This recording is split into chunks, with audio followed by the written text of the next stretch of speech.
నా పేరు చందన మంజునాథ్. నేను పుట్టింది, పెరిగింది అన్నీ మైసూర్‌లోనే, Karnataka. Like educational qualification MTech చదవడానికి నేను బెంగుళూరుకి వచ్చాను. బెంగుళూరులో ఎలక్ట్రికల్ ఇంజినీరింగ్‌లో ఎంటెక్ చదివాను. అదయినప్పుడు అక్కడే క్యాంపస్ ప్లేస్‌మెంట్స్ అయింది. గ్రీవ్స్ ఎలక్ట్రిక్ కంపెనీ అని. ಲೈಕ್ ಕಂಪನಿನೂ ವರ್ಕ್ ಮಾಡ್ತಾ few days down the lane ಗುರು ಪರಿಚಯ ಆಯಿತು.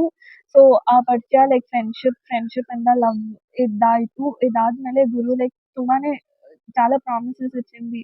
ఈ లైక్ మేమిద్దరు డేట్ చేస్తే అది పెళ్లి కోసమే ఇలాంటియన్నీ చెప్ చెప్పనైతే వాళ్ళు పేరెಂಟ್ಸ್, ಟೀಚರ್ಸ್ అని ಆ ನಂಬಕతో ಓಕೆ ಫೈನ್ ಇಂಥ ಸ್ಟೂಡೆಂಟ್ಸ್‌ಗೆ ಲೈಕ್ ಹೇಳ್ಕೊಡ್ತಾರೆ, ಮಗನ್ನ ಕರೆಕ್ಟಾಗಿ ಬೆಳೆಸಿರ್ತಾರೆ ಅನ್ನೋ ಒಂದು ನಂಬಿಕೆ ಮೇಲೆ ఒప్పుಕೊಂಡ ಮೇಲೆ పేరు పద్మాదేశాయ్ అండి, అడ్వకేట్ బార్ అసోసియేషన్. నేను ఈ అమ్మాయి చందన అనే అమ్మాయికి సపోర్ట్ గా వచ్చాను. ఈ అమ్మాయి బెంగళూరులో లివ్ ఇన్ రిలేషన్షిప్ లో ఉంది. బుగుడే నాగరాజ్ గారి కొడుకు గురు ఈశ్వర్ ప్రసాద్, బుగుడే నాగవేణి గారి కొడుకు.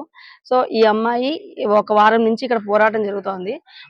మా మధ్యలో, పెద్దవాళ్ళ మధ్యలో, అంటే స్కూల్ అసోసియేషన్ వాళ్ళ మీడియేషన్ మధ్యలో మాట ఇచ్చిపోయారు. డిసెంబర్ 6న పెళ్లి చేసుకుంటాము, నిన్నటి రోజు ఎంగేజ్మెంట్ జరుగుతుందనేసి మాట ఇచ్చిపోయి ఈ రోజు నిన్నటి నుంచి అబ్స్కాండింగ్, అందరి నంబర్లు స్విచ్ ఆఫ్ లో ఉన్నాయి. మేము అడిగితే మా మీడియేషన్ వచ్చిన వాళ్ళు కూడా మాకేం సంబంధం లేదు అని చెప్పారు. కానీ స్కూల్ అసోసియేషన్ ప్రెసిడెంట్ వాళ్ళందరూ నాకు సపోర్ట్ చేస్తూ నీకు మేమంతా ఉన్నామని చెప్పి మాట్లాడి పెద్దల సమక్షంలో మాట ఇచ్చి మరి పారిపోయినారు. సో అందుకోసం ఈ అమ్మాయికి న్యాయం జరగాలి.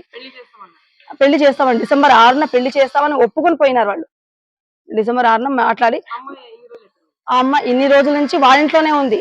వాళ్ళ అమ్మ నాన్న అందరూ ఉండగానే వాళ్ళ ఇంట్లోనే ఉండి వాళ్ళ అమ్మ నాన్న కూడా కన్విన్స్ చేసి అంతా వీళ్ళని, ఈ అమ్మాయిని మభ్య పెడుతూ చేసుకుంటామని మభ్య పెడుతూ పారిపోయారు నిన్నటి పొద్దు నుంచి. పెద్దల మధ్య సమక్షంలో ఒప్పుకుని పోయినారు పెళ్లి చేస్తామనేసి. సో అందుకోసం న్యాయ పోరాటం కోసం ఇక్కడ దాకా వచ్చామండి మేము. పద్మాదేశాయ్.